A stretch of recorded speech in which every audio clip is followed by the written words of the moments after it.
9వ అధ్యాయము 7వ వచనం చదవండి. దేవా యెహోవా అబ్రహామును ఏర్పరచుకుని కల్దీయుల ఊరు అన్న స్థలం నుండి యువతలకు అతని రప్పించి అతనికి అబ్రహామును పేరు పెట్టిన వాడు నీవే.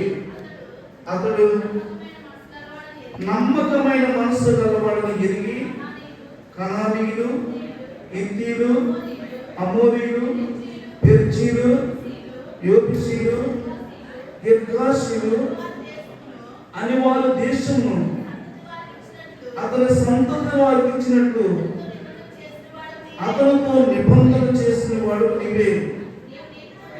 నీవు నీతిమంతుడు అయి ఉండి నీ మాట చొప్పున జరిగించితివి. దేవునికి స్తోత్రం. హల్లెలూయా.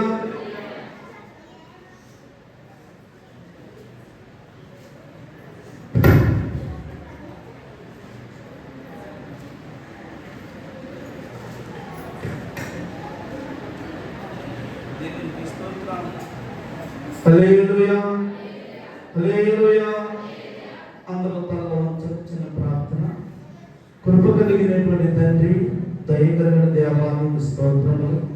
ఇంతవరకు ఆత్మసంబంధమైన పాటలు, స్తుతి, ఆరాధనలు, కీర్తన భాగంలో మీ నామాన్ని తెచ్చుకున్నాను. ఈ సమయంలో మీ లేఖన భాగముల నుండి కొన్ని సత్యములు నాతో మాత్రం అందరితో మాత్రమే బలపరచండి. ఈ గుడికను ఆది నుంచి అంతం వరకు మీ పరిశుద్ధాత్మ స్వాధీనంలో జరిగించుకుని మీ నామానికి మహిమ, ఘనత, ప్రభావాలు పొందగలమని యేసు నామములో పరమ తండ్రి, ఆమేన్. హల్లెలూయా. హల్లెలూయా. హల్లెలూయా. దేవా యెహోవా అబ్రహామును ఏర్పరచుకుని కల్దీయుల ఊరు స్థలం నుండి యువతలకు అతను రప్పించి అతనికి అబ్రహామును పేరు పెట్టినవాడు నీవే. అతడు నమ్మకమైన మనసు గలవాడని ఎరిగి కనానీయులు, హిత్తీయులు, అమోరీయులు, పెర్జీయులు, యోబుసీయులు, గిర్గాషీయులు వారి దేశము అతని సంతతి వారికి ఇచ్చినట్లు అతనితో నిబంధన చేసిన వాడు నీవే.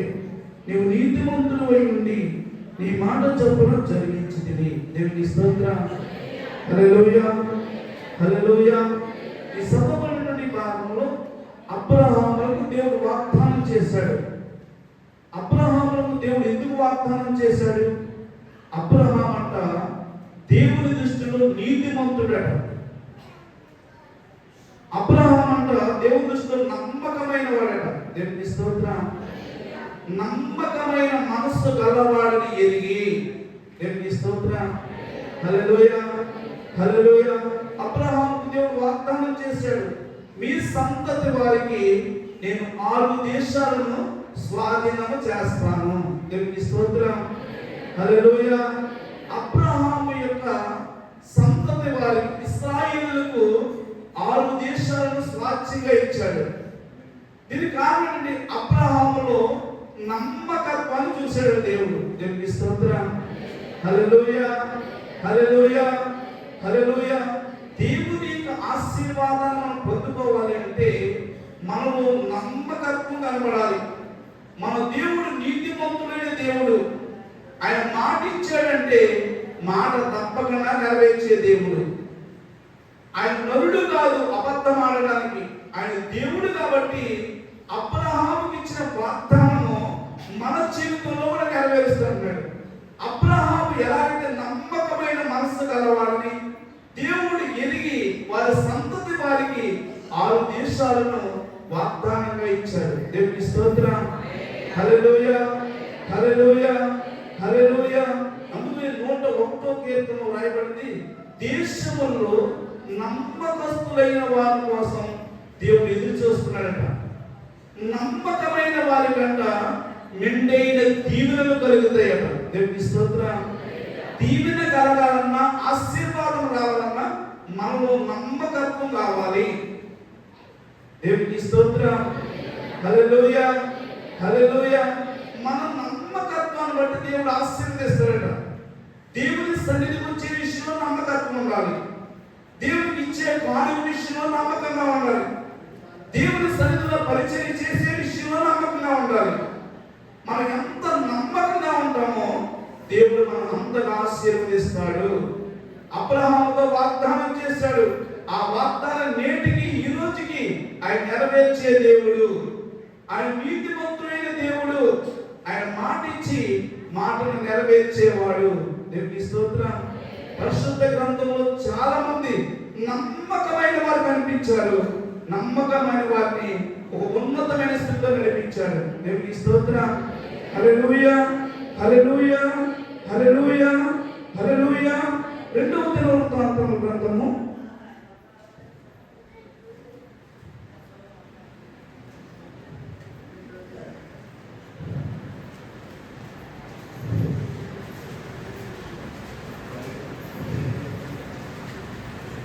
34వ అధ్యాయము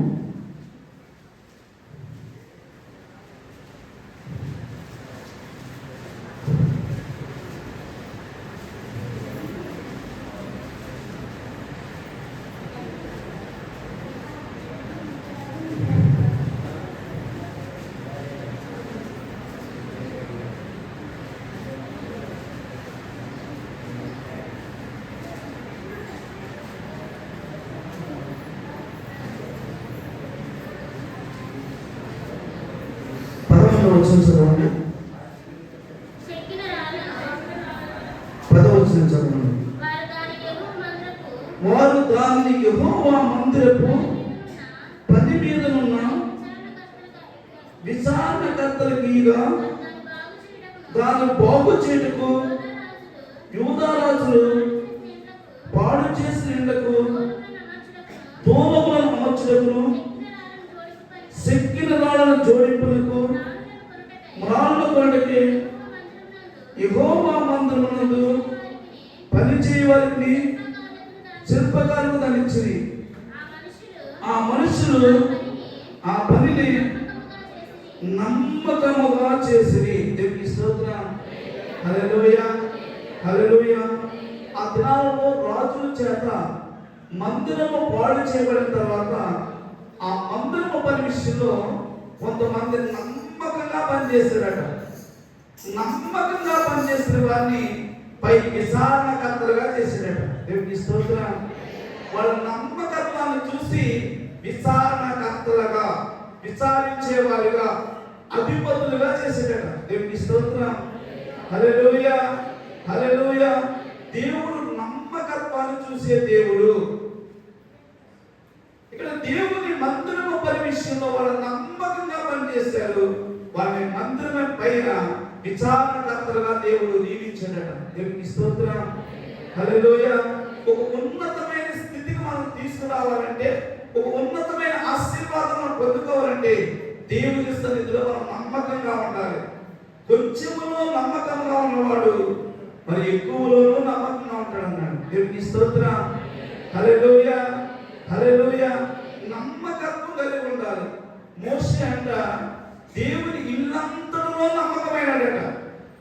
మోషే దేవుని ఇల్లంతలో నమ్మకమైన వాడు కాబట్టి ఇశ్రాయేలు నాయకుడిగా చేశాడట. దేవునికి స్తోత్రం. ఇశ్రాయేలు నడిపించడానికి మోషేను నాయకుడిగా ఎంచుకున్నాడు. నాయకుడిగా ఎంచుకునే ముందు మోషేలో నమ్మకత్వాన్ని చూశాడు. దేవునికి స్తోత్రం. హల్లెలూయా, హల్లెలూయా, హల్లెలూయా. మోషే నమ్మకమైన వాడని ఎరిగాడట. మోషే దేవుని ఇల్లంతలో నమ్మకమైన వాడు. దేవునికి స్తోత్రం. హల్లెలూయా. నమ్మకమైన వాడు కాబట్టి ఇశ్రాయేలుకు నాయకుడిగా, అధికారిగా దేవుడు ఏర్పాటు చేశాడు. దేవునికి స్తోత్రం. దేవుడు నీలో నాలో నమ్మకత్వాన్ని చూస్తున్నాడు. నమ్మకమైన వారికి దేవుడంట అధికారాన్ని వేస్తాడట. దానియేలు గ్రంథంలో కూడా రాయబడింది. దానియేలు అంట నమ్మకమైన వాడట. దేవుని విషయంలో చాలా నమ్మకమైన వాడు. ఒకానొక దినాన్ని ఆ దేశపు ప్రజలందరూ కూడా ఏకమయ్యి దానియేలు మీద అసూయపడి వేరొక దేశం నుండి, ఇశ్రాయేలు దేశం నుండి బబులోను దేశమైన మన దేశానికి వచ్చి ఇక్కడ మంచి ఆధిపత్యాన్ని, అధికారాన్ని సంపాదించుకున్నారు కాబట్టి వీళ్ళని లేకుండా మన దేశంలో లేకుండా చేయాలి అని వాళ్ళు ఆలోచన చేసినప్పుడు దానియేలు మీద నింద మోపడానికి ఏ విషయంలోనూ కూడా కనిపించలేదట. అప్పుడు అన్ని విషయాలలో ప్రభుత్వ విషయంలో చాలా నమ్మకమైన వాడు కాబట్టి నింద మోపడానికి అవకాశం లేదు. అలాంటి పరిస్థితుల్లో ఆ యొక్క దేశ పెద్దలు రాజు దగ్గరికి వెళ్ళి చెప్పారు, రాజా, కొన్ని దినాలు మన దేశంలో నిన్ను తప్ప ఏ దేవుణ్ణి ప్రార్థించకూడదు. ఎందుకంటే ఈ యొక్క దేశంలో ఈ బబులోను దేశానికి, బబులోను సామ్రాజ్యానికి నువ్వు రాజు కాబట్టి కొన్ని దినాలు నిన్ను మాత్రమే పూజించాలి, నిన్ను మాత్రమే ప్రార్థించాలి, మరి ఏ దేవుణ్ణి ప్రార్థన చేయకూడదు చెప్పారు. ఎందుకంటే దానియేలు దేవుని సన్నిధిలో నమ్మకమైన వాడు. దానియేలు ఒక తీర్మానం చేసుకున్నాడు, నేను దినానికి 3 సార్లు మేడగది మీదకి వెళ్ళి తలుపులు తెరిచి అందరూ చూసేటట్లుగా దేవుని సన్నిధిలో ప్రార్థన చేస్తానని ఒక తీర్మానం చేసుకున్నాడు. ఆ తీర్మానాన్ని తప్పించడానికి ప్రజలందరూ వెళ్ళారు, రాజుగారు చెప్పారు. రాజు కూడా ఆ విషయం నచ్చింది. ఎందుకంటే కొన్ని రోజులు ఈ దేశంలో ఏ దేవుడిని కూడా ప్రార్థించారంట, నన్నే ప్రార్థన చేయాలంట, నన్నే పూజించాలంట. కాబట్టి అలా చేయడం కూడా మంచిదే అనుకున్నాడు. ఆ ప్రకారంగా శాసనాన్ని వ్రాయించాడు.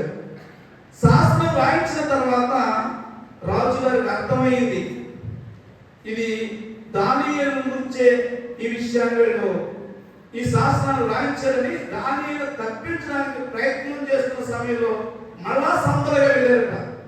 అయ్యా, నువ్వు చేసినటువంటి తీర్మానము అది మార్పు చేయండి, కాబట్టి నువ్వు ఏ తీర్మానం అయితే చేసావో ఆ తీర్మానం ప్రకారంగా జరిగించాలన్నారు. అయితే దానియేలు మాత్రం యథాస్థితిగా ప్రార్థన చేయడం ప్రారంభించాడట. దేవునికి స్తోత్రం, హల్లెలూయా, హల్లెలూయా. అందరూ చూస్తున్నారు, ప్రార్థన చేస్తున్నారు. రాజుగారు స్వయంగా దానియేలు దగ్గర చెప్పారు, దానియేలు, నీవు దేవుడిని ప్రార్థన చేసుకో, కానీ ఎవ్వరికీ కనబడకుండా కొన్ని రోజులు రహస్యంగా ప్రార్థన చేసుకో. ఈ అవకాశం ఈ దేశంలో నీ ఒక్కడికి మాత్రమే ఇస్తున్నాను, నువ్వు ఎవ్వరికీ కనబడకుండా ప్రార్థన చేసుకుంటే దానియేలు అలా రాజు చెప్పిన మాటను బట్టి కొన్ని రోజులు తలుపులు మూసుకుని ప్రార్థన చేయలేదట. దేవుని సన్నిధిలో చాలా నమ్మకమైన వాడు. తలుపులు తెరిచి దినానికి 3 ప్రార్థన చేయడం ప్రారంభించాడు. ఇక ఏమీ చేయలేని పరిస్థితుల్లో దానియేలు సింహాసనంలో వేయవలసి వచ్చింది. దానియేలు దేవుని దృష్టిలో నమ్మకమైన వాడు కాబట్టి ఆ దానియేలు సింహాసనంలోకి వెళ్తే సింహాలు భయపడ్డాయట. సింహాల రాత్రంతా దానియేలు మధ్యలో పరిగెట్టుకున్నాయట. దేవునికి స్తోత్రం, హల్లెలూయా, హల్లెలూయా. దానియేలు సింహాల యొక్క నోట నుండి తప్పించబడ్డాడు. దీనికి కారణం అంటే దానియేలు దేవుని దృష్టికి నమ్మకమైన వాడు. దేవునికి స్తోత్రం, హల్లెలూయా. నమ్మకమైన వారిని ప్రమాదం నుంచి కూడా తప్పిస్తానంటున్నాడు. ఎలాంటి భయంకరమైన ప్రమాదం మన జీవితంలో ఎదురైనా దేవుని దృష్టిలో మనం నమ్మకస్తులుగా ఉంటే దానియేలు సింహాల బోల నుంచి తప్పించాడు. ఎవరైతే నింద మోపారో, ఎవరైతే నింద వేశారో వారి సింహాల బోల వెయ్యక ముందే సింహాలు చీల్చేసి తినేసాయట. దేవునికి స్తోత్రం, హల్లెలూయా, హల్లెలూయా, హల్లెలూయా. అందుకని దేవుని సన్నిధిలో మనమందరం నమ్మకముగా జీవించుదుము గాక. ఆమేన్. దానియేలు ఎలా నమ్మకమైన వాడు, మోషే దేవుని సన్నిధిలో ఎంత నమ్మకస్తుడు, అబ్రహాము దేవుని సన్నిధిలో ఎంత నమ్మకమైన వాడు, మనం కూడా దేవుని సన్నిధిలో నమ్మకమైన వారిగా జీవించాలి.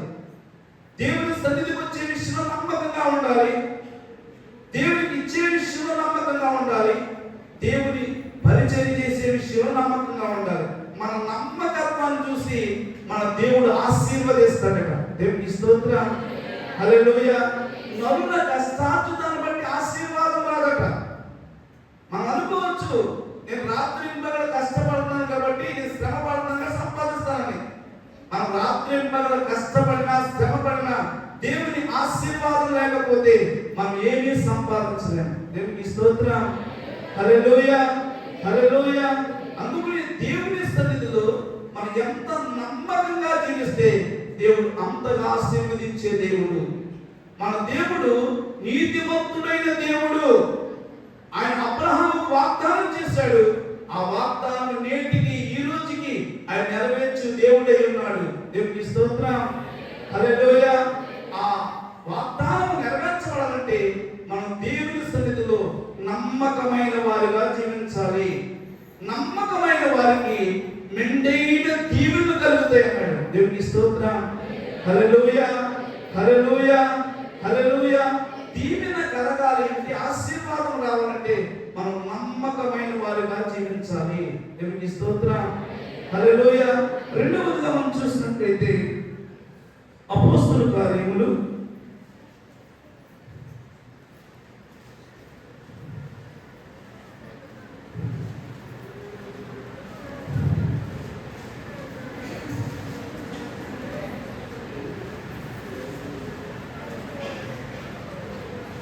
14వ అధ్యాయం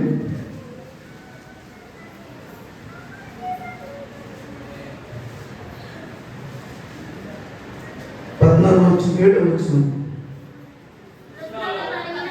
లుస్త్రాలో బలహీన పాదముల గల ఒకడుండెను.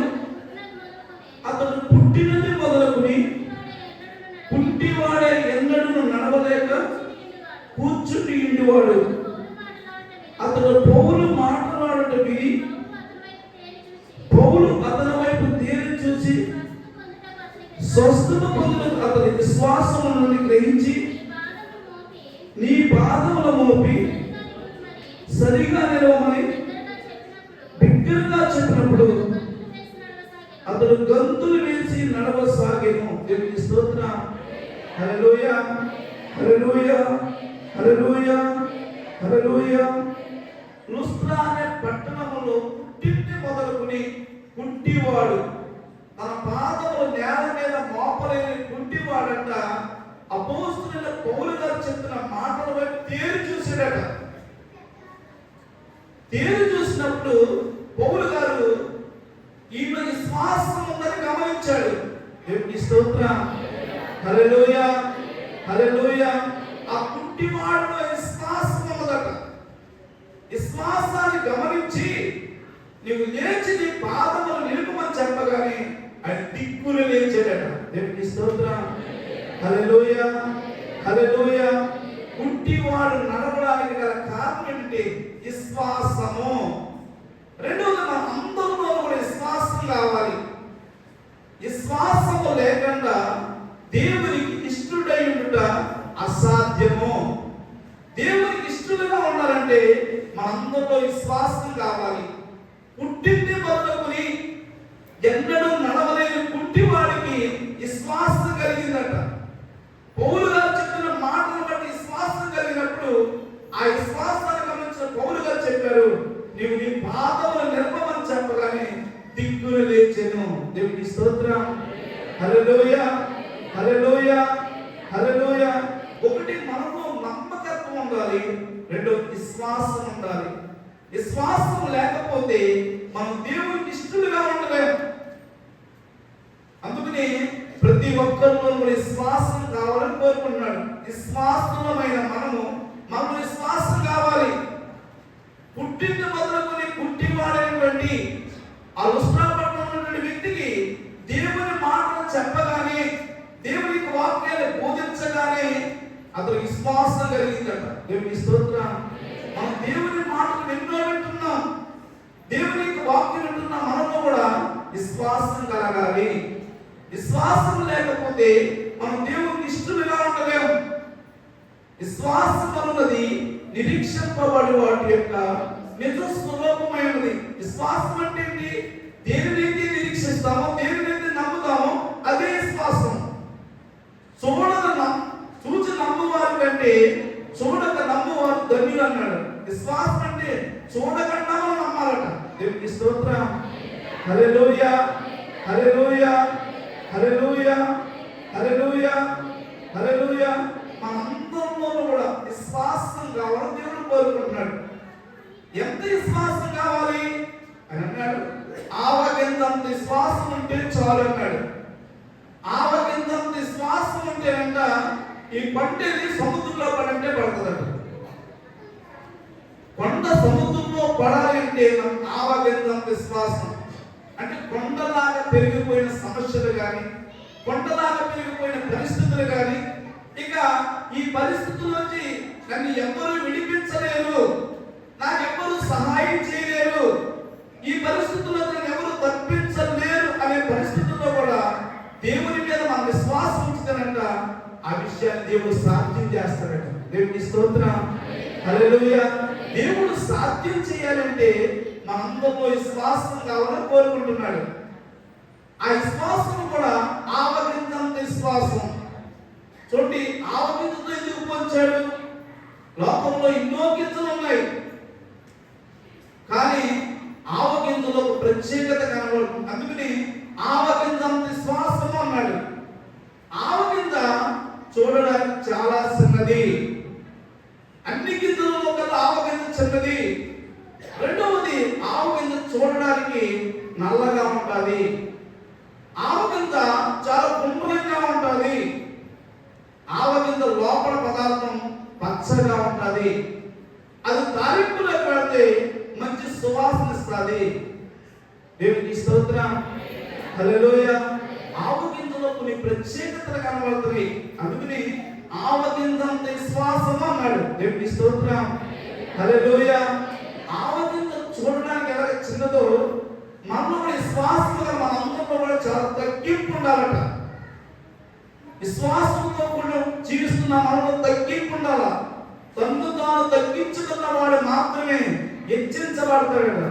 తన్ను తాను హెచ్చించుకున్న వాడు తగ్గించబడతాడని లేఖనాలు స్పష్టంగా రాయబడింది. మొట్టమొదటి మన విశ్వాసంగా మనలో తగ్గింపు ఉండాలి. రెండవది, చూడడానికి నల్లగా ఉంటుంది. అంటే మనందరము కూడా జన్మ కర్మ పాపులము. పాపము లేని వ్యక్తి ఒక్కడూ లేడు. అందరూ పాపము చేసి దేవుడు అనుగ్రహించి మహిమను పొందలేకపోతున్నాడు. దేవుని స్తోత్రం, హల్లెలూయా, హల్లెలూయా, హల్లెలూయా. రెండవది, చూడడానికి నల్లగా ఉంటుంది. ప్రతి ఒక్కరు పాపం కనబడుతుంది, కానీ లోపల పచ్చడి పదార్థం ఉంటుంది. అలాగే మనిషి యొక్క జీవితంలో పాపం పోయి పరిశుద్ధత రావాలి. దేవునికి స్తోత్రం, పరిశుద్ధత దేవుడు కోరుకుంటున్నాడు. పరిశుద్ధులుగా ఉండాలని. అది చూడడానికి లోపల పచ్చడి పదార్థాలను పరిశుద్ధత సాదృశ్యం కనబడుతుంది. అది చూడడానికి చాలా గుండ్రంగా ఉంటుంది. గుండ్రం దేనికి సాదృశ్యం కనబడుతుందంటే పరిపూర్ణతకు. అంటే అన్ని విషయాలు మనం పరిపూర్ణంగా ఎదగాలి. అది తాలింపుగా చాలా సువాసన ఇస్తుందో మనం కూడా పరిమళ వాసనగా మార్చబడాలట. అనేక మందికి సువాసనగా ఉండాలి. అప్పుడు మన విశ్వాసం అంట అంత గొప్పది అన్నాడు. దేవునికి స్తోత్రం, హల్లెలూయా. ఆవగింజలు అన్ని ప్రత్యేకత ఉన్నాయి కాబట్టి ఆవగింజంత విశ్వాసం ఉంటే చాలన్నాడు. దేవునికి స్తోత్రం, హల్లెలూయా, హల్లెలూయా, హల్లెలూయా, హల్లెలూయా. విశ్వాసము గలవారమై ఉండాలట.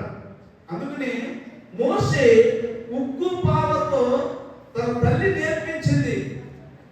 తల్లి ఏం చెప్పిందంటే, ఉగ్గు పాలు పెడుతూ ఇశ్రాయేలులైన మనకు దేవుడు ఒక దేశాన్ని వాగ్దానం చేశాడు.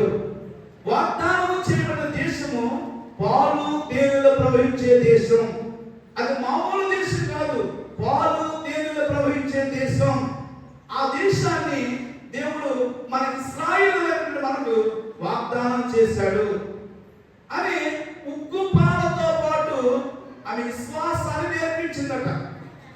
తల్లి నేర్పిస్తున్న విశ్వాసాన్ని బట్టి అతను పెద్దవాడైన తర్వాత విశ్వాసాన్ని బట్టి ఐగుప్తు ధనము కంటే క్రీస్తు విషయమైన నింత గొప్ప భాగ్యము ఎంచుకున్నాడట.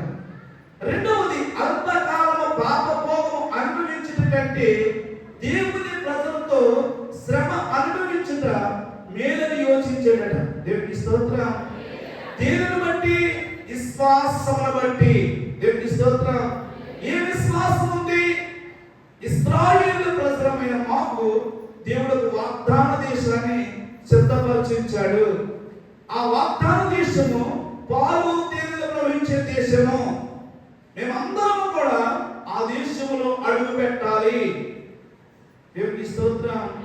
విశ్వాసమును బట్టి నిజంగా మోషే సకల విద్యలు నేర్పించబడిన తర్వాత ఐగుప్తు దేశానికి రాజు అవుతాడని పిచ్చుకున్న తల్లి ఎదురు చూస్తుంది. రాజకుమార్తె పెంపకంలో పెంచబడ్డాడు. రాజకుమార్తె అనుకుంటుంది, ఇక నా కుమారుడు పెద్దోడైపోయాడు, ఫరో తర్వాత నా కుమారుడు రాజ్యాన్ని పరిపాలన చేస్తాడు అని ఆలోచన చేస్తున్న పరిస్థితుల్లో మోషే ఏమాత్రం కూడా ఐగుప్తు దేశానికి రాజుగా ఉండడానికి ఇష్టపడలేదు. ఎందుకు? తనకున్న విశ్వాసం ఏంటి? తల్లి నేర్పించిన విశ్వాసం ఏంటంటే వాగ్దాన దేశం ఉన్నది, నేను వాగ్దాన దేశంలో అడుగు పెట్టాలి, అది మా దేవుడు మాకు ఇచ్చినటువంటి దేశం, అది ఆ దేశంలో మేము ఉండాలి అని విశ్వాసంతో ఐగుప్తు దేశంలో రాజుగా ఉండడానికి ఇష్టపడలేదు. ఐగుప్తు దేశంలో సుఖ సంతోషాలను అనుభవించడానికి ఇష్టపడలేదు. దేవునికి స్తోత్రం. హల్లెలూయా. మనం విశ్వాసం బట్టి ఆ పరలోక రాజ్యం కోసం భూమి మీద విశ్వాసం గలవారిగా జీవించాలి. విశ్వాసం బట్టి ఐగుప్తు ధనాన్ని విడిచిపెట్టేశాడు. విశ్వాసం బట్టి అతను రాజుగా ఉండవలసిన స్థానాన్ని విడిచిపెట్టాడు. విశ్వాసం బట్టి ఐగుప్తులను సుఖ సౌఖ్యాలను విడిచిపెట్టాడు. దేవునికి స్తోత్రం. మన విశ్వాసాన్ని బట్టి మనం భక్తిలో సమస్తాన్ని విడిచిపెట్టాలి. దేవునికి స్తోత్రం. హల్లెలూయా, హల్లెలూయా, హల్లెలూయా. మోషే విశ్వాసమును బట్టి మాత్రమే. నిజంగా మోషే విశ్వాసం లేకపోతే నేను ఐగుప్తు దేశానికి రాజుగా ఉంటాను, ఐగుప్తు దేశంలో నాకు సకల సంపదలు నేను అనుభవిస్తాను, సుఖాన్ని అనుభవిస్తాను, సంతోషాన్ని అనుభవిస్తాను, ఆనందాన్ని అనుభవిస్తాను, అంతేకాదు ఐగుప్తు దేశంలో నాకు మంచి సమాధి కూడా చేయబడుతుంది. ఫరో రాజులకు ఎలాంటి సమాధులు చేయబడ్డాయో నాకు కూడా ఒక మంచి సమాధి చేయబడుతుంది అని ఆలోచించుండేవాడు. దేవునికి స్తోత్రం. కానీ మోషే విశ్వాసం బట్టి సమస్తాన్ని విడిచిపెట్టాడు, వాగ్దాన దేశం కోసం ఎదురు చూడగలిగాడు. దేవునికి స్తోత్రం. హల్లెలూయా, హల్లెలూయా, హల్లెలూయా, హల్లెలూయా. అప్పుడు వాగ్దాన దేశం అంటే ఏంటో తెలియదు, పాలు తేనెలు ప్రవహించే దేశం ఎక్కడుందో తెలియదు. కానీ విశ్వాసం బట్టి తల్లి నేర్పించిన విశ్వాసంలో అతను విశ్వాసం బట్టి నడవసాగాడు కాబట్టి ఐగుప్తు దేశాన్ని విడిచిపెట్టగలిగాడు. ఇశ్రాయేలు నాయకుడిగా ఉండగలిగాడు. పాలు తేనెలు ప్రవహించే దేశానికి వెళ్ళగలిగాడు. దేవునికి స్తోత్రం. మనము విశ్వాసం ద్వారానే దేవుని రాజ్యానికి వెళ్ళగలం. దేవుని రాజ్యంలో మనం ప్రవేశించాలంటే మన అందరిలో విశ్వాసం కావాలి. విశ్వాసం లేకుండా దేవుని రాజ్యాన్ని మనం చేరలేము.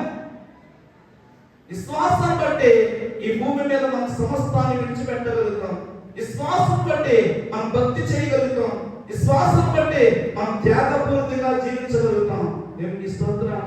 అనేక మంది భక్తులు త్యాగపూర్తిగా మారడానికి కారణం ఏంటంటే వాడి విశ్వాసం బట్టి. దేవునికి స్తోత్రం. హల్లెలూయా, హల్లెలూయా, హల్లెలూయా. మనందరిలో విశ్వాసం కావాలి. విశ్వాసం లేకపోతే మనం దేవునికి ఇష్టలుగా ఉండలేము. అందుకే దేవుడు మన అందరిలో కూడా విశ్వాసాన్ని కోరుతున్నాడు. దేవునికి స్తోత్రం. హల్లెలూయా, హల్లెలూయా, హల్లెలూయా. చూడు మార్కు సువార్త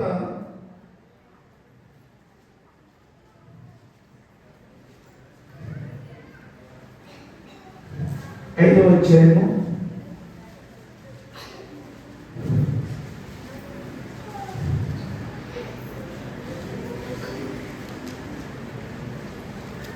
33వ వచనం చదవండి. అప్పుడు ఆ స్త్రీ తనకు జరిగినది ఎరిగి భయపడి వణుకుచూ వచ్చి ఆయన ఎదురు సాగిలపడి తన సంగతి అంతయు ఆయనతో చెప్పెను. అందుకైన కుమారి, నీ విశ్వాసము నేను స్వస్థపరిచెను, సమాధాన గలదానమై పొమ్ము, నీ బాధ నివారణై నీకు స్వస్థత కలుగుగా అని ఆమెతో చెప్పాను. దేవునికి స్తోత్రం. హల్లెలూయా. ఇక్కడ 12 సంవత్సరాల రక్తస్రావ వ్యాధి గల స్త్రీ కనబడుతుంది. ఈమెకు విశ్వాసం ఏంటి? ఆయన వస్త్రము చెంగు నేను ముట్టుకుంటే నేను స్వస్థత పొందుతాను అని విశ్వాసం ఈమెలో కలిగింది. ఒకానొక దినాన్ని ఆ గ్రామానికి యేసు ప్రభు వారు వచ్చారు. యేసు ప్రభు వారు మాట్లాడుతున్న సమయంలో ధైర్యము సాలక, ధైర్యము లేక వెనుక వెళ్ళి వస్త్రము చెంగు ముట్టుకుందట. దేవునికి స్తోత్రం. హల్లెలూయా, హల్లెలూయా. వస్త్రము చెంగు ముట్టగానే తన రక్తధార ఆగిపోయిందట. ఆగిపోయినప్పుడు యేసు ప్రభు వారు అక్కడ జనసమూహం అడుగుతున్నాడు, నన్ను ఎవరో ముట్టుకున్నారు, నన్ను ఎవరో ముట్టుకున్న నాలో ప్రభావం వాళ్ళకి వెళ్ళిందని చెప్పినప్పుడు ఆ శిష్యులు అంటున్నారు, ఇంత జన సమూహంలో నేను ఎవరు ముట్టుకున్నారో ఎవరికి తెలుస్తుంది, అందరూ నేను తీసుకెళ్ళాలన్నారు కదా. లేదు లేదు, ఎవరో ఒకరు నన్ను ముట్టుకోవాలని ముట్టుకున్నారని యేసు ప్రభు చెప్పడం మాట్లాడుతున్నాడు. ఆ సమయంలో ఆమె ధైర్యము సాలక ఏం చెప్తుంది, భయపడిపోతూ, అయ్యా నేనేనయ్యా నీ వస్త్రము చెంగు ముట్టుకున్నది అని ఆమె చెప్పడం ప్రారంభించింది. దేవునికి స్తోత్రం. హల్లెలూయా, హల్లెలూయా. ఆమె విశ్వాసం ఏంటంటే యేసు ప్రభు వారి యొక్క వస్త్రము చెంగు నేను ముట్టుకుంటే నేను బాగుపడతాను, నా యొక్క వ్యాధి, నా బలహీనత ఏ డాక్టర్లు బాగు చేయలేకపోయినా, ఈ యొక్క లోకంలో వైద్యులందరూ కూడా నా వ్యాధిని బాగు చేయకపోయినా నా దేవుడు మాత్రం నన్ను బాగు చేస్తాడు. దేవునికి స్తోత్రం. హల్లెలూయా, హల్లెలూయా. ఈ లోకంలో వైద్యులకు అసాధ్యమే. నేను ఎన్నో తిప్పలు పడ్డాను, ఎంతమందో వైద్యుల దగ్గరికి వెళ్ళాను, ఎంతో వైద్యుల ద్వారా ధనానంతా ఖర్చు పెట్టాను, చివరికి ఏమీ ప్రయోజనం లేకపోయింది. కానీ యేసు ప్రభు వారి యొక్క వస్త్రము చెంగు ముట్టుకుంటే నేను బాగుపడతాను, నాకు స్వస్థత కలుగుతుంది అని విశ్వాసము బట్టి ఆ ధైర్యము చాలక వెనుక వెళ్ళి వస్త్రము చెంగు ముట్టుకుంది, వెంటనే స్వస్థత పొందింది. దేవునికి స్తోత్రం. యేసు ప్రభు చెప్తున్నారు, కుమారి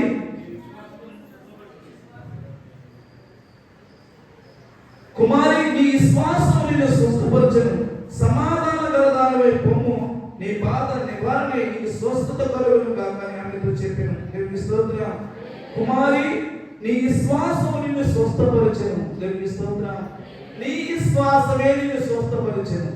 నీకు ఎలాంటి విశ్వాసం ఉందో ఆ విశ్వాసాన్ని బట్టి ఇప్పుడు నువ్వు కనులారా కార్యం చూస్తున్నావు అన్నాడు. దేవునికి స్తోత్రం. హల్లెలూయా, హల్లెలూయా. నీ విశ్వాసాన్ని బట్టి మాత్రమే నువ్వు బాగుపడ్డావు, నీ శ్వాసను బట్టి మాత్రమే నీకు స్వస్థత కలిగింది.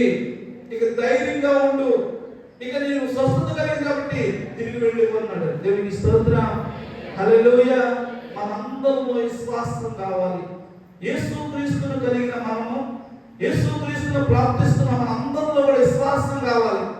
ఎలాంటి అసాధ్యమైన కార్యమైనా ఆయన సాధ్యం చేయగలిగిన దేవుడు, శూన్యంలో సృష్టిని కలగజేసిన దేవుడు, ఆయన ఏదైనా కార్యం చేయగలిగిన సమర్థుడు. ఒకవేళ ఈ లోక వైద్యులు వాళ్ళు చేయలేని కార్యాలు కూడా మన దేవుడు చేయడానికి సమర్థుడు. దేవునికి స్తోత్రం. హల్లెలూయా, హల్లెలూయా.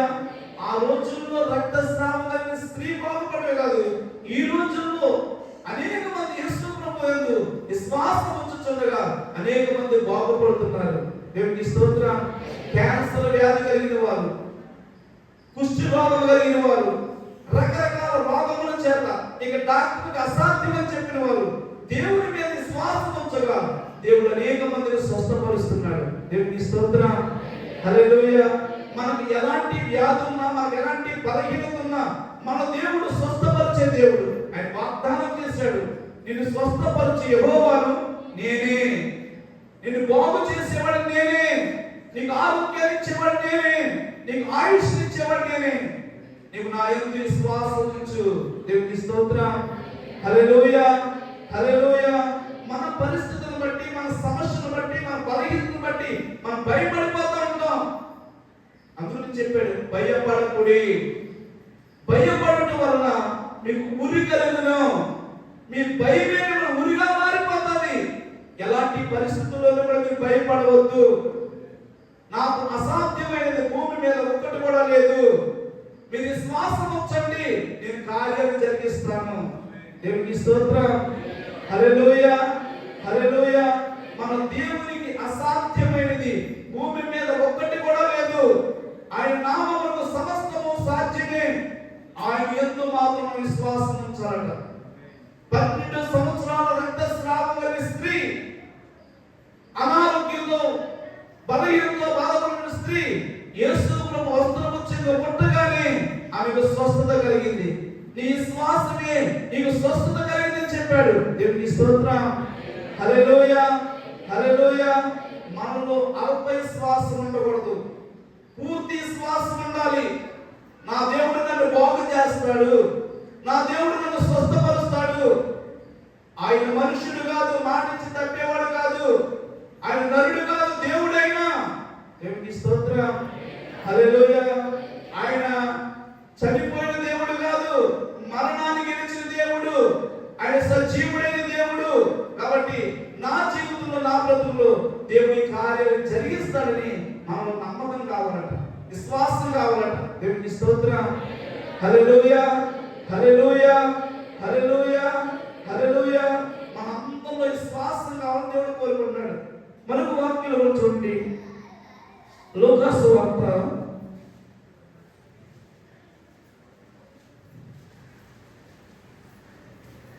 7వ అధ్యాయం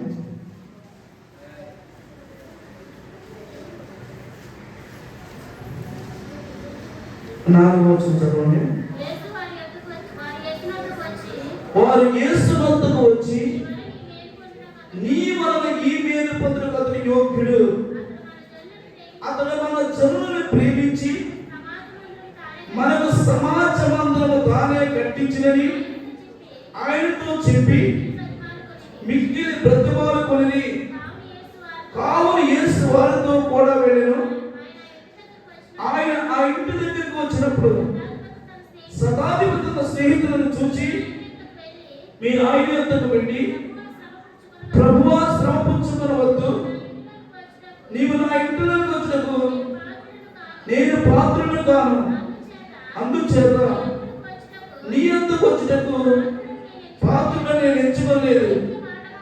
అయితే మాట మాత్రం సెలవేమో, అప్పుడు నా దాసుడు స్వస్థపరచబడను, నేను సహాధికారములకు లోబడినవాడను, నా చేతి కింద సైనికులు ఉన్నారు. నేను ఒకరి పొమ్మంటే పోవును, ఒకరి నమ్మంటే వచ్చును. నా దాసుడు చేయమంటే ఇది చేయడని నేను చెప్పినట్టు అతనితో చెప్పిన వారితో పంపాను. యేసు ఈ మాటలు విని అతని గురించి ఆశ్చర్యపడి తన వెంట వచ్చుచున్న జన సమూహం వైపు తిరిగి, ఇశ్రాయేలును ఎంత గొప్ప విశ్వాసము నేను చూడలేదని మీతో చెప్పుచున్నాను. దేవునికి స్తోత్రం. హల్లెలూయా, హల్లెలూయా, హల్లెలూయా. ఇక్కడ ఒక శతాధిపతి కనబడుతున్నాడు. ఈ శతాధిపతి అంట సమాజ మందిరాన్ని కట్టించాడట. సమాజ మందిరంలో వాళ్ళు కూడుకుని దేవుని యొక్క ధర్మశాస్త్రం ధ్యానం చేస్తుండేవారు. సమాజ మందిరాన్ని కట్టించి ప్రజలందరూ కూడుకుని ధర్మశాస్త్రాన్ని బోధించడానికి అవకాశం కలిగింది.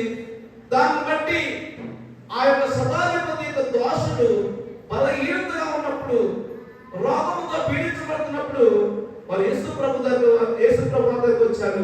అన్నారు, అయ్యా, నీ వలన ఈ మేలు పొందుకోవడానికి అతడు యోగ్యుడు, నీ వలన అతని మేలు పొందడానికి యోగ్యుడు. ఎందుకంటే ఆయన సమాజ మందిరమే కట్టించాడు. కాబట్టి నీ వలన ఈ మేలు పొందడానికి యోగ్యుడు అన్నారు. దేవునికి స్తోత్రం. హల్లెలూయా, హల్లెలూయా. వాళ్ళు రికమెండేషన్ చేశారు, అయ్యా, నువ్వు తప్పకుండా దోషను స్వస్థపరచాలి. మన ప్రజలైన వారందరికీ కూడా ఆయన సమాజ మందిరం కట్టించాడు. కాబట్టి ఆ దోషను స్వస్థపరచాలని ఆయన తీసుకొస్తున్న సమయంలో ఆయన కొంతమంది సైనికులు పంపించాడు. పంపించి ఏం చెప్తుంటే, ఆయన మా ఇంటిలోకి రావడానికి కూడా నేను యోగ్యుడు కాను, నేను సహాధికారం కలిగిన వాడు అయినప్పటికీ కూడా యేసు ప్రభు నా ఇంటికి రావడానికి నేను యోగ్యుడు కాదు, అతను మాట సెలవిస్తే చాలు. దేవునికి స్తోత్రం. హల్లెలూయా, హల్లెలూయా. చూడండి,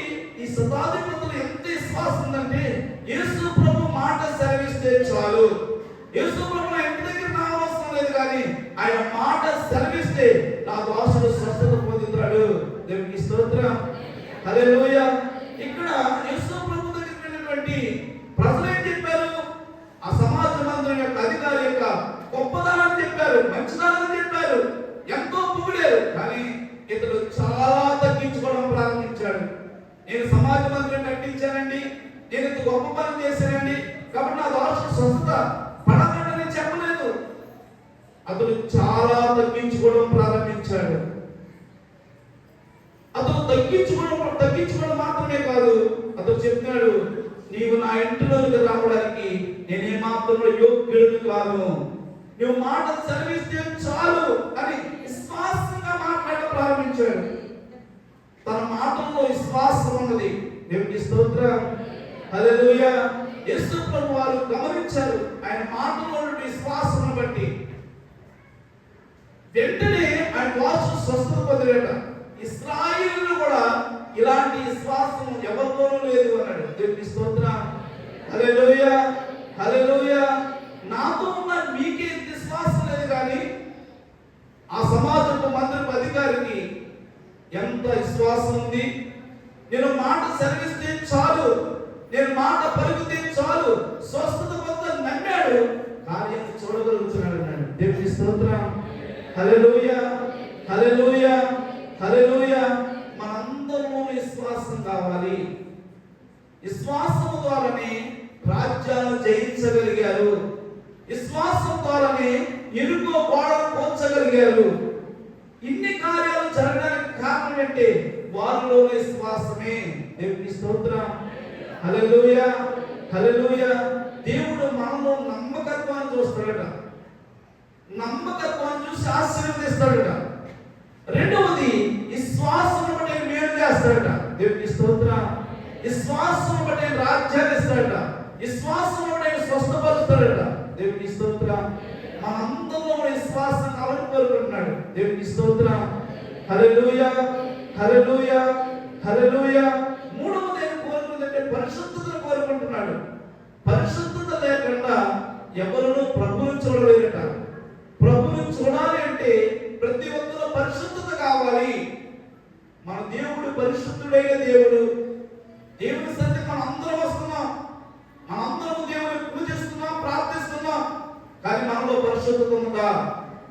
పరిశుద్ధత లేకుండా మనం ప్రభువును చూడలేము. మన దేవుడు పరిశుద్ధతను కోరుకునేవాడు. దేవునికి స్తోత్రం. హల్లెలూయా. హల్లెలూయా. మనలో ఏమైనా అపవిత్రం ఉంటే, మనలో ఏదైనా దోషం ఉంటే, మనలో ఏదైనా పాపం ఉంటే ఆయన మనం ఎంత మాత్రం ఆశీర్వదించినాడు. దేవునికి స్తోత్రం. హల్లెలూయా. హల్లెలూయా. హల్లెలూయా. ఎందుకంటే మనం ఆరాధించే దేవుడు, మనం ప్రార్థించే దేవుడు పరిశుద్ధుడైన దేవుడు. మనం పరిశుద్ధంగా బ్రతకకుండా పరిశుద్ధంగా జీవించకుండా ప్రభువును చూడలేము, ప్రభు రాజ్యంలో ప్రవేశించలేము. దేవునికి స్తోత్రం. హల్లెలూయా. మనందరిలో పరిశుద్ధత కావాలి.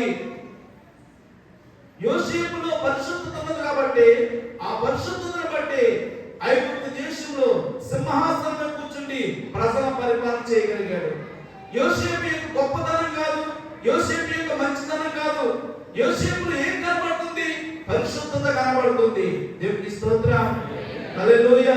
అనేక మంది యొక్క భక్తుల యొక్క పరిశుద్ధతను బట్టి వాళ్ళ దేవుడు ఆశీర్వదించాడు. దేవునికి స్తోత్రం. హల్లెలూయా. అందుకని దేవుడు మన అందరిలో నమ్మకత్వాన్ని చూస్తున్నాడు. నమ్మకమైన వారికి మెండైన దీవెనలు ఇస్తాడు. అబ్రహాముతో దేవుడు వాగ్దానం చేశాడు, నువ్వు నమ్మకమైన వాడు కాబట్టి నీ తర్వాత వచ్చే సంతతికి నీ నమ్మకత్వాన్ని చూసి నేను ఈ దేశాలన్నీ కూడా వాళ్ళకి స్వాధీనం చేస్తాను. అబ్రహాము ఇచ్చిన వాగ్దానమే ఇశ్రాయేలు ప్రజలకు ఆ 6 దేశాలను కూడా వాగ్దానంగా ఇచ్చాడు. దేవునికి స్తోత్రం. హల్లెలూయా. అబ్రహాముతో చేసిన వాగ్దానమే ఈ రోజుకి మనం దేవుని సన్నిధిలో నమ్మకంగా జీవించగలిగితే, దేవుని సన్నిధిలో మనం నమ్మకంగా పరిచయం చేయగలిగితే, దేవుని సన్నిధిలో మనకు వచ్చిన దాన్ని నమ్మకంగా దేవునికి ఇవ్వగలిగితే మన దేవుడు నిశ్చయముగా ఆశీర్వదించే దేవుడు. దేవునికి స్తోత్రం. హల్లెలూయా. మన నమ్మకత్వాన్ని బట్టి దేవుడు ఆశీర్వదిస్తాడు. మన నమ్మకత్వాన్ని బట్టి దేవుడు దీవిస్తాడు. రెండవది మన అందరిలో కూడా విశ్వాసం కావాలి. విశ్వాసం లేకుండా మనం దేవునికి ఇష్టలుగా ఉండలేము. దేవునికి ఇష్టలుగా ఉండవలసిన మనందరం కూడా విశ్వాసం కావాలి. దేవునికి స్తోత్రం. హల్లెలూయా. మూడవది, ఆయనతో మనం యుగాలను జీవించాలంటే మనలో పరిశుద్ధత కావాలి. పరిశుద్ధత లేకుండా ఎవరునూ ప్రభువును చూడలేరు, ప్రభు రాజ్యంలో ప్రవేశించలేరు. దేవునికి స్తోత్రం. ఏదో భక్తి చేస్తున్నామంటే సరిపోదు, ఏదో దేవుని మందిరానికి వస్తున్నామంటే సరిపోదు. మనందరిలో కూడా పరిశుద్ధత కోరుకున్నాడు. పరిశుద్ధంగా జీవించాలి. దేవునికి స్తోత్రం.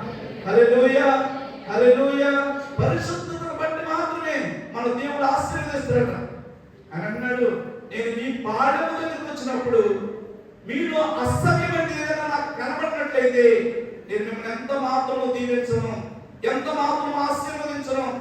మీలో అసహ్యమైనది నాకు కనబడకుండా మీలో పరిశుద్ధత కనబడితే నిశ్చయముగా మిమ్మల్ని విడిపిస్తాను, మిమ్మల్ని దీవిస్తాను, మిమ్మల్ని ఆశీర్వదిస్తాను అన్నాడు. దేవునికి స్తోత్రం. హల్లెలూయా, హల్లెలూయా, హల్లెలూయా. అందుకనే మనలో పరిశుద్ధత కావాలి. యోసేపులో ఎలాంటి పరిశుద్ధత ఉందో మనలో కూడా పరిశుద్ధంగా జీవించాలి. దేవుని సన్నిధికి వస్తూ, దేవుని మందిరానికి వస్తూ మనలో పరిశుద్ధతను కోల్పోతే, పరిశుద్ధంగా జీవించకపోతే మనకి ఎంత మాత్రము దీవెన కలగదు, ఆశీర్వాదం రాదు. ఒకవేళ శ్రేష్టమైన పరలోకాలు కూడా చేరలేము. దేవునికి స్తోత్రం. హల్లెలూయా. కేవలం మనందరం కూడా ఆయన రాజ్యానికి వారసులుగా ఉండాలని, లోకములో నుండి, పాపంలో నుండి, శాపం నుండి మనందరిని పిలుచుకుని పరిశుద్ధపరుస్తున్నాడు. దేవునికి స్తోత్రం. హల్లెలూయా, హల్లెలూయా, హల్లెలూయా. అందుకని కడవరి దినాలలో మనందరము దేవుని సన్నిధిలో నమ్మకమైన వారిగా బ్రతకాలి. రెండవది, విశ్వాసం గల వారిగా జీవించాలి. మూడవది, పరిశుద్ధత కలిగి జీవించాలి. ఈ మూడింటిని కలిగి మనం జీవిస్తే, ఈ మూడు అనుభవాలు మనం నడవగలిగితే మనం దేవుని ద్వారా భూమి మీద ఆశీర్వదించబడతాం, శ్రేష్టమైన పరలోకానికి చేరగలుగుతాం. దేవునికి స్తోత్రం. ఈ మూడు అనుభవాలు మనం కలిగి ఈ లోక రీతిగా ఆశీర్వాదం పొంది శాశ్వతమైన శ్రేష్టమైన పరలోకం కొరకు సిద్ధపడతాం. దేవుని కొద్ది మాటలు దీవించును గాక. ఆమేన్.